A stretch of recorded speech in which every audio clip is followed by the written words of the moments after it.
حضرت داؤد علیہ السلام کے زمانہ مبارکہ میں جب کچھ لوگ کفر کے خلاف جہاد کرنے نکلے تھے تو انہوں نے دعا فرمائی تھی۔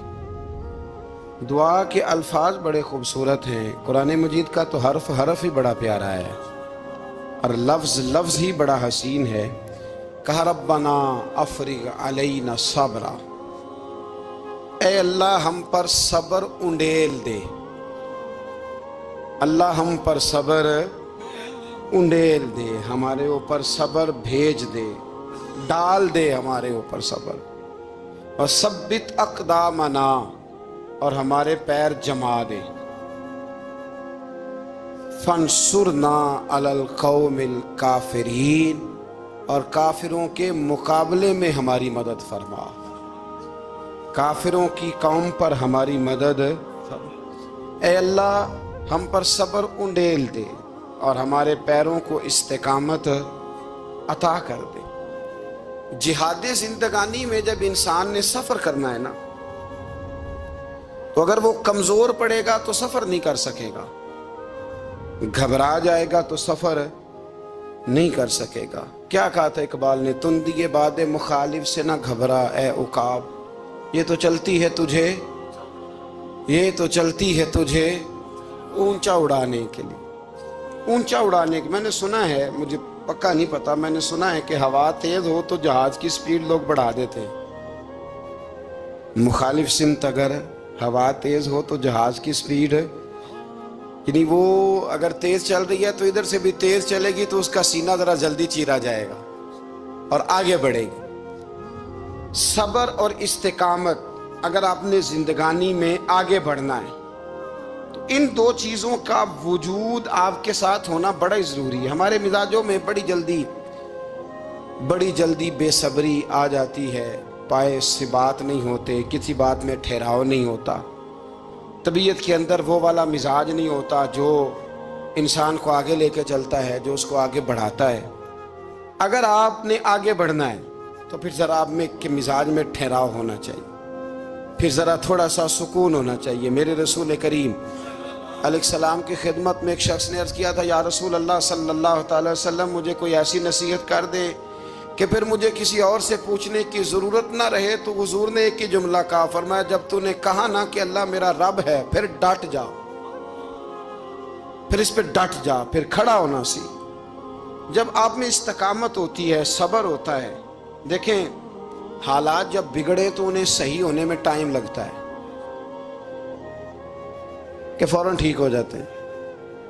آپ بیمار ہو گئے، تکلیف ہوئی، کوئی آپ کو بیماری لگ گئی، آپ ڈاکٹر صاحب کے پاس گئے، انہوں نے آپ کو دیکھا، ٹریٹمنٹ کی، پھر دوائیاں لکھیں، پھر انہوں نے آپ کو کہا کہ آپ کو 1 ہفتہ یا 1.5 ہفتہ دوائی کھانی ہے، یہ ایک شربت کی شیشی ہے، یہ ایک بوتل ہے، یہ ایک سیرپ ہے، 1 چمچ صبح 1 شام، اور پورا ہفتہ آپ نے استعمال کرنا ہے۔ اب آپ تو کہہ رہے تھے کہ میں نے ابھی ٹھیک ہونا ہے گھنٹے کے بعد، تو سارا نہ پی لوں،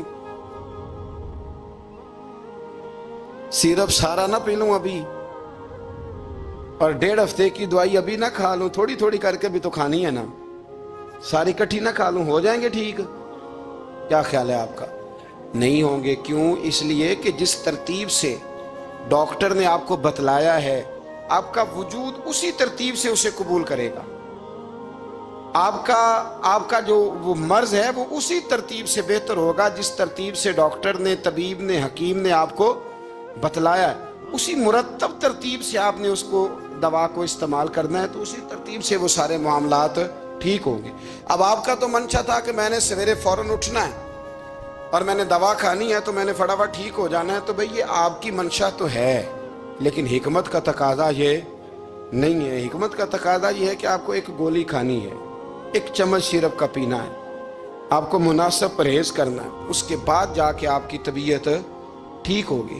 لیکن اگر آپ کا یہ پروگرام بن گیا ہے کہ نہیں میں نے تو شام کو ہی ٹھیک ہونا ہے، تو یہ ممکن نہیں ہے۔ اس کے لیے آپ کو ذہنی طور پر تیار ہونا چاہیے، آپ کو سمجھنا چاہیے کہ بہت ساری چیزیں ایسی ہوتی ہیں جنہیں وقت دینا پڑتا ہے، بہت سارے حالات ایسے ہوتے ہیں جنہیں ٹائم دینا پڑتا ہے، وہ اپنے وقت پر جا کے چیزیں درست ہو جاتی ہیں۔ لیکن ہم چاہتے ہیں کہ ہم ابھی کریں، سویرے کریں، شام کریں، وہ کئی دفعہ صحیح کرنے کی بجائے ماحول کو ہم خراب کر لیتے ہیں. انہیں وقت دیں, انہیں ٹائم دیں, انہیں موقع دیں. میرے رسول کریم صلی اللہ تعالیٰ علیہ وآلہ وسلم ہجرت سے چند دن پہلے نا خانہ کعبہ کو اندر سے دیکھنے کا دل کیا میرے نبی پاک کا. کیا مجھے مکہ چھوڑ کے مدینہ طیبہ جانا ہے تو میں ذرا کعبہ معظمہ کے اندر سے زیارت کر لوں. عثمان بن طلحہ ایک شخص تھا جو کلید بردار تھا, جس کے پاس خانہ کعبہ کی چابی ہوتی تھی. حضور صلی اللہ تعالیٰ علیہ وسلم نے اس سے کہا کہ بھائی چابی ذرا دے دو, میں خانہ کعبہ کے اندر سے زیارت کرنا چاہتا ہوں. کہنے لگا کوئی اور ہوتا تو میں دے دیتا, آپ کو نہیں دوں گا. معاذ اللہ ثم معاذ اللہ. میرے رسول پاک کی بات نہ ستارے بھی مانتے ہیں, چاند بھی مانتا ہے, سورج بھی مانتا ہے. حضور اگر سورج کو کہنا واپس آ, حضرت علی نے نماز پڑھنی ہے تو وہ آ جاتا ہے. اور اگر حضور فرما دیں چاند کو 2 ٹکڑے ہو جا تو وہ 2 ٹکڑے ہو جاتا ہے. سورج بھی بات مانتا ہے, چاند بھی بات مانتا ہے. یہ سارے میرے رسول کریم علیہ السلام کے غلام ہیں. جہاں جہاں تک رب کریم کی خدائی ہے وہاں میرے حبیب کی مصطفائی ہے. حضور وہیں چاہتے نا وہیں چاہتے.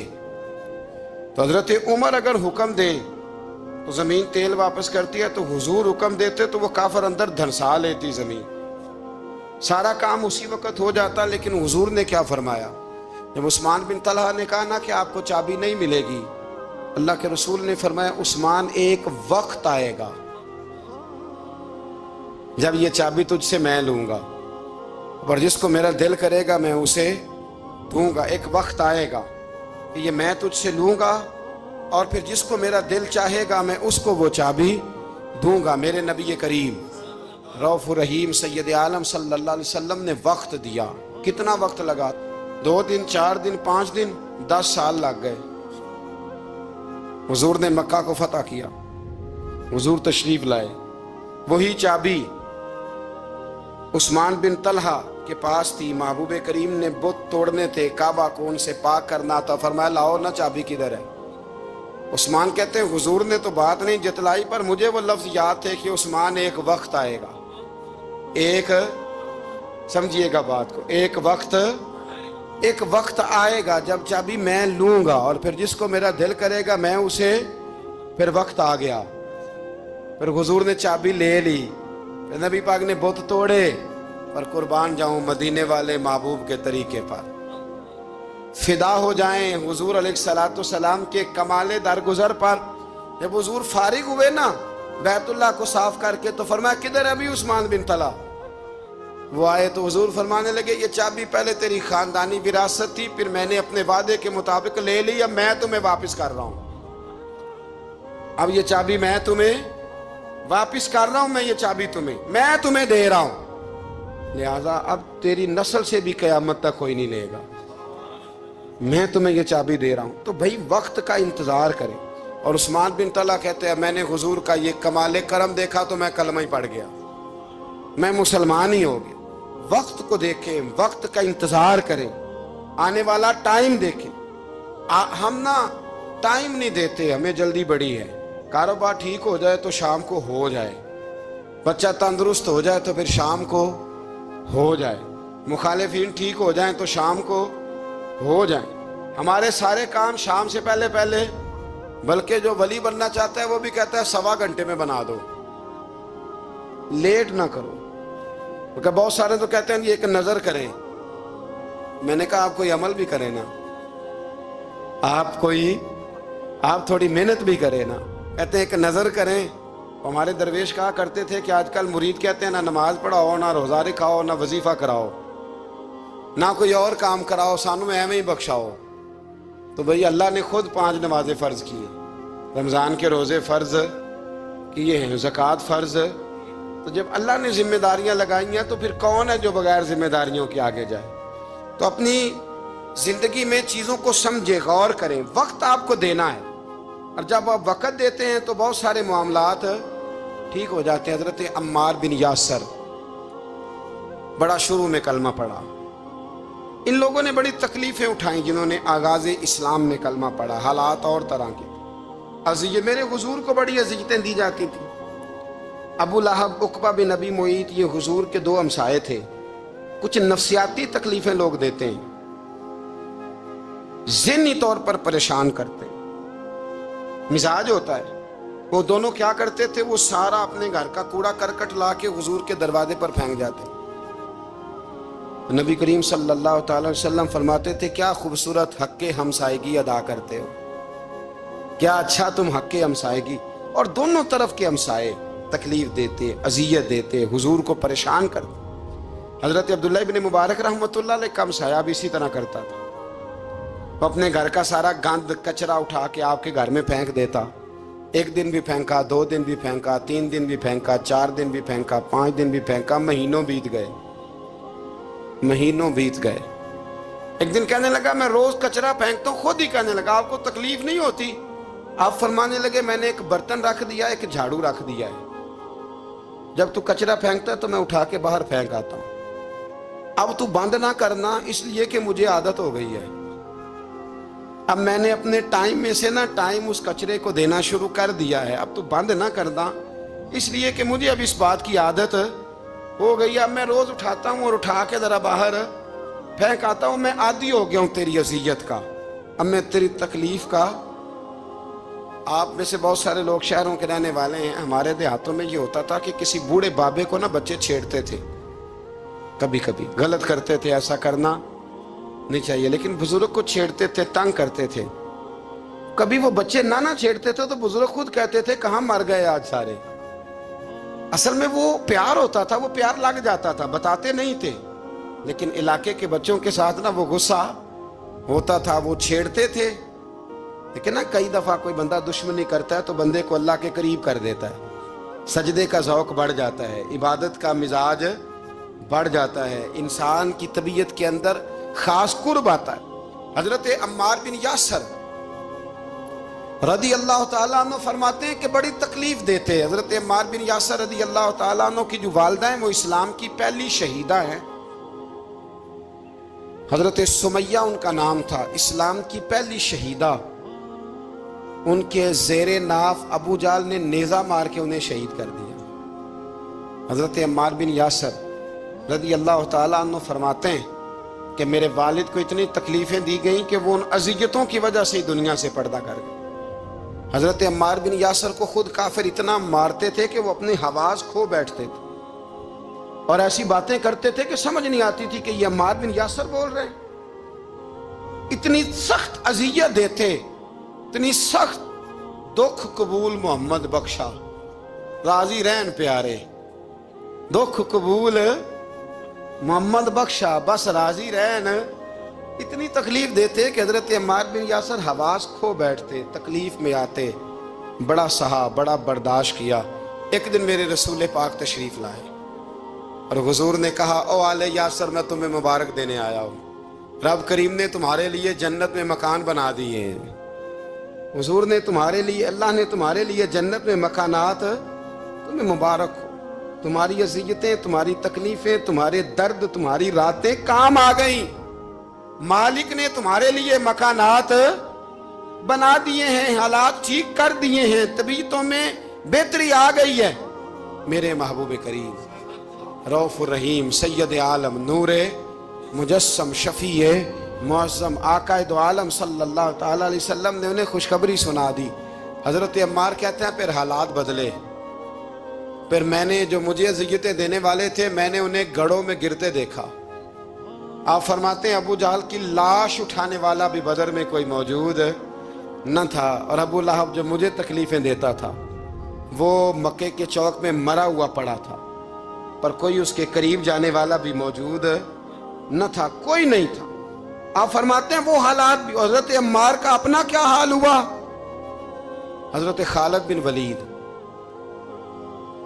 رضی اللہ تعالیٰ عنہ بڑے بہادر ہیں، حضور نے فرمایا یہ اللہ کی تلوار ہے، یہ اللہ کی، بڑے بہادر تھے، بڑے شیر دل تھے۔ فرماتے ہیں کبھی معذرت نہیں کرنی پڑی، کبھی جھکنا نہیں پڑا، کبھی کسی کی منت نہیں کی۔ اللہ نے طاقت اتنی عطا فرمائی تھی، ہمت، حوصلہ، صبر، استقامت اتنا دیا، کبھی کسی جگہ پشت نہیں لگی۔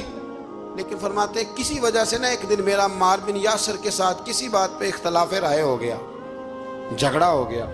توجہ ہے میری بات پر؟ فرماتے ہیں جھگڑا ہو گیا. ہمارا پتہ حال کیا ہے؟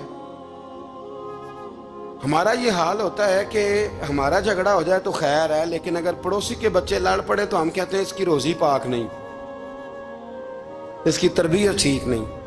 ہمارا بھائیوں سے رٹا ہو جائے تو معاملہ اور ہے، کسی کا ہو جائے تو معاملہ اور ہے. میں بیمار ہو جاؤں تو آزمائش ہے، اور سامنے والا بیمار ہو جائے تو سزا ہے. پھر کیا ہے؟ بلکہ پنجابی کہنے نے کیتیاں نو پھڑیا ہے، یہی کہہ دیتے. اور میں بیمار ہو جاؤں تو آزمائش آگے جی اللہ کی طرف سے. ایسا نہ کریں. ہمارا فتویٰ اپنے حق میں اور ہوتا ہے، سامنے والے کے معاملے میں اور ہوتا ہے. حضرت عمار بن یاسر کی بات کر رہا تھا. جناب عمار بن یاسر رضی اللہ تعالی عنہ، حضرت عمار بن یاسر کہتے ہیں کہ حضرت خالد بن ولید کے ساتھ، جناب خالد بن ولید کہتے ہیں میری ان کے ساتھ نہ کسی بات میں اختلاف رائے ہو گیا. تو میں اب دلیر آدمی تھا، شیر آدمی تھا، کبھی جھکا نہیں تھا، کبھی کوئی معاملہ نہیں ہوا تھا، کبھی کوئی ایسی بات نہیں ہوئی تھی.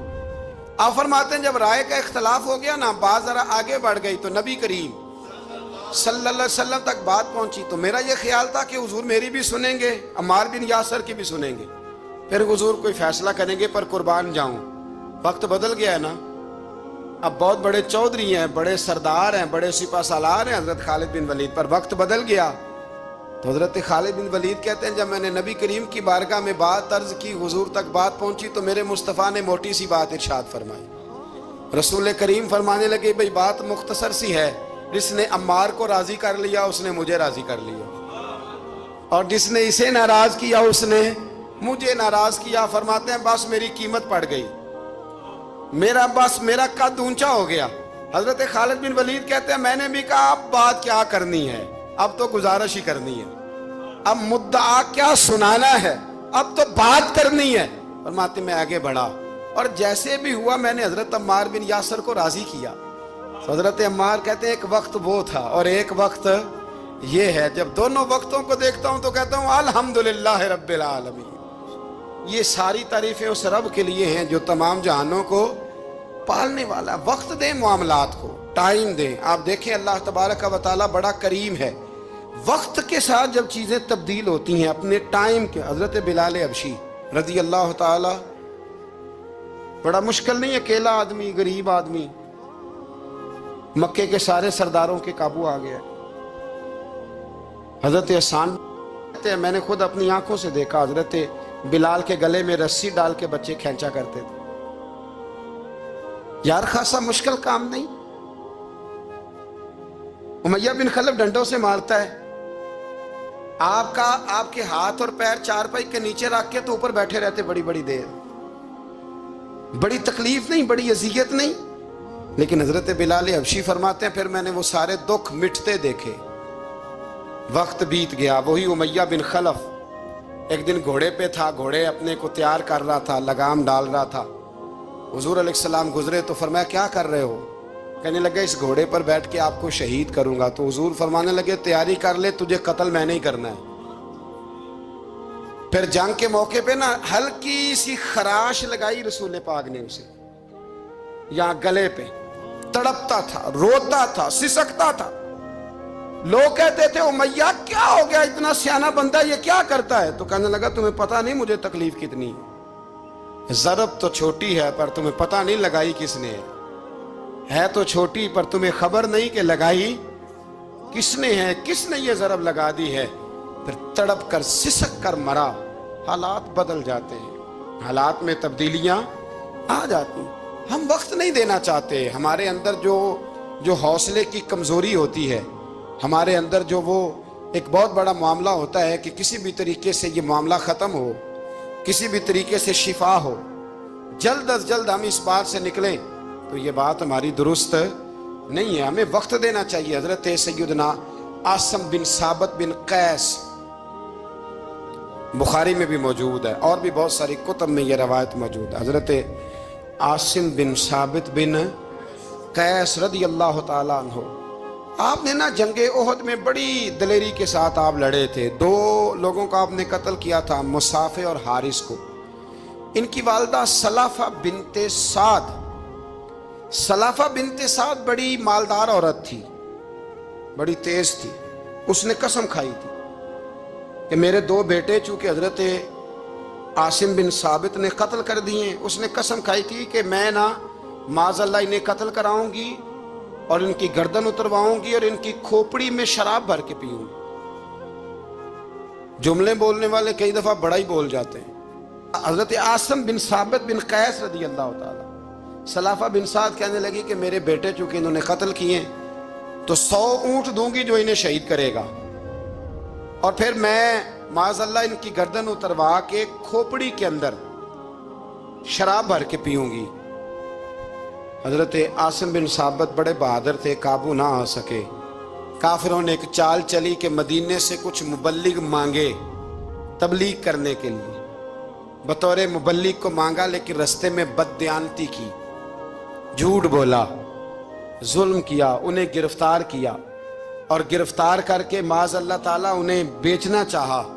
حضرت عاصم بن ثابت کہنے لگے میں میدان کا آدمی ہوں، میں قید ہونے سے لڑائی کرنے کو بہتر سمجھتا ہوں، میں کفار کا قیدی ہونے سے شہید ہونے کو فضیلت دوں گا۔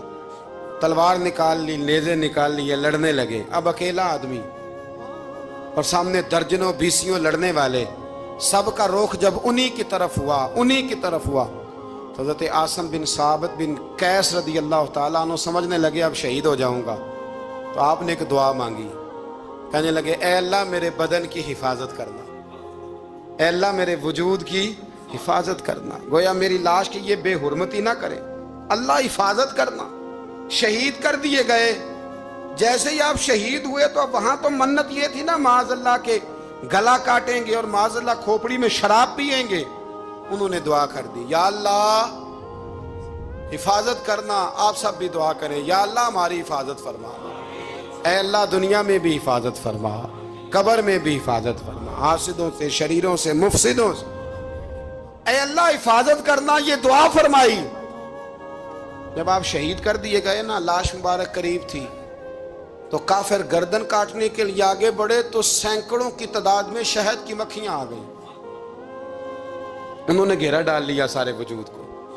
اب کتنی کو مکھیاں اڑائیں؟ 1 کو اڑاتے ہیں 10 اور آ جاتی ہیں، 2 کو اڑاتے ہیں 10 اور ان کا خیال تھا شاید وجود کاٹنے آئی ہیں۔ وہ چلے گئے، کہنے لگے شام کو جب مکھیاں چلی جائیں گی تو دوبارہ آئیں گے۔ لیکن جب مکھیاں اڑی تو انہوں نے وجود کو چھوا بھی نہیں تھا، انہوں نے وجود کی حفاظت کی، دعا مانگی تھی اے اللہ ان سے میری حفاظت فرما، مجھے ثابت قدم رکھ۔ مکھیوں نے وجود کو چھوا بھی نہیں، اور جب رات ہوئی تو نہ بادل تھے، نہ پانی تھا، نہ ہوا تھی، لیکن اللہ نے پانی بھیجا، بارش آئی، اور حضرت عاصم بن ثابت کی لاش کو بہا کے لے گئی، وجود بہا کے لے گئی۔ سویرے ڈھونڈتے رہے پر ان کا وجود کسی کو ملا۔ بعد مرن دے مکھڑا میرا ہو جاوے جے تازہ، پھر سمجھ لینا محبوب میرے نے آن پڑے ہے جنازہ، پھر سمجھ لینا محبوب میرے نے آن پڑے ہے۔ اور ایک شعر پڑھنا دوں چراغے گولڑا کا، کئی دفعہ پڑھتا ہوں، آج پھر نہ کہہ دوں۔ کہنے لگے بے قدراں کچھ قدر نہ جاتی، کیتی خوب تسلی ہو، دنیا دار پجاری زردے کتیاں دے گل ٹلی ہو، بک بک روسن اکھیاں تکیو ویک حویلی کلی ہو، کوچ نصیر اساں جدوں کیتی پہ جانی تر تھلی ہو۔ تو یاد رکھ میرے بھائی، جب آپ ثابت قدم، حضرت خباب رضی اللہ تعالی عنہ، بخاری میں ذکر ہے، کتب حدیث میں، کتب سیرت میں ذکر، حضرت خباب رضی اللہ تعالی عنہ نے اس وقت کلمہ پڑھا جب ابھی 5 لوگ کلمہ پڑھتے تھے، کل بندے السابقون الاولون۔ آپ فرماتے ہیں جس عورت کا میں غلام تھا نا، ام انمار اس کا نام تھا، وہ مجھے بڑی سخت سزائیں دیتی تھی۔ آپ لوہار کا کام کرتے تھے، سلاخیں، آپ کو پتہ ہے لوہار سلاخ رکھتا ہے پہلے آگ میں بھٹی میں، پھر وہ جب پوری طرح تپتی ہے پھر کچھ بنتا ہے، لوہار کا کام کرتے تھے۔ آپ فرماتے ہیں ام انمار میرے ساتھ یہ کرتی کہ مجھے سخت اذیت دیتی، کلمہ چھوڑنے پر مجبور کرتی۔ ایک دفعہ تو ایسے ہوا کہ اس نے کافروں کی ڈیوٹی لگائی، میں گلی سے گزر رہا تھا، مجھے نہیں پتا تھا ان کی پہلے سے تیاری ہے، انہوں نے کوئلے جلا کے رکھے ہوئے تھے، مجھے پکڑا، میرا کرتا زبردستی اتارا، کوئلوں پہ لٹا دیا اور میرے وجود پر وزنی پتھر رکھ دیے۔ فرماتے ہیں میری چربی پگھلی تو کوئلے بجھے۔ یہ شہادت گاہ الفت میں قدم رکھنا لوگ آسان سمجھتے ہیں مسلمان ہونا، زخم پہ زخم کھا کے جی خون جگر کے گھونٹ پی، آہ نہ کر لبوں کو سی، یہ عشق ہے کوئی دل لگی نہیں، اس میں بڑی برداشت کرنی پڑتی ہے۔ آپ فرماتے ہیں کہ حضور علیہ السلام نہ خانہ کعبہ کی دیوار کے ساتھ ٹیک لگائے بیٹھے تھے، میں ایک دن حاضر، مجھے بڑی تکلیف دیتے تھے، کہتے ہیں جب میں کام کر رہا ہوتا تھا تو میری مالکن آتی تو وہ نکال کے نا سلاخ تو میرے سر پہ رکھ دیتی، میرا سارا وجود زخمی تھا۔